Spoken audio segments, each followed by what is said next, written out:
Welcome everyone. Today, we're going to dive into a very useful skill in Excel, how to sort rows based on multiple criteria. This is an essential technique that helps you organize your data in a more refined way, making it easier to analyze and draw conclusions from complex datasets. Let's get started. First, select the range of data that you want to sort. You can highlight the entire table or simply click on a cell inside the dataset. After that, go to the Data tab in Excel and click on the Sort option. In the Sort dialog, you'll see a list of columns available for sorting.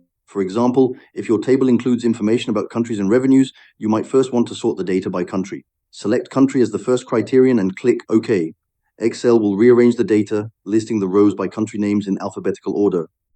Now, if you want to sort the data by multiple criteria, you can do that too.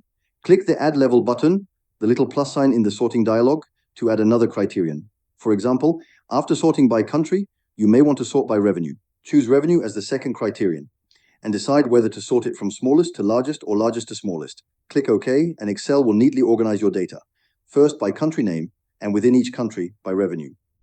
This feature allows you to create layered sorting orders that make your data easier to read and more logical to work with. Whether you're analyzing sales data, customer information, or any other kind of dataset, sorting by multiple criteria helps you see the patterns clearly and spot the key insights more effectively. Once your data is sorted, you'll notice how much easier it is to navigate large tables.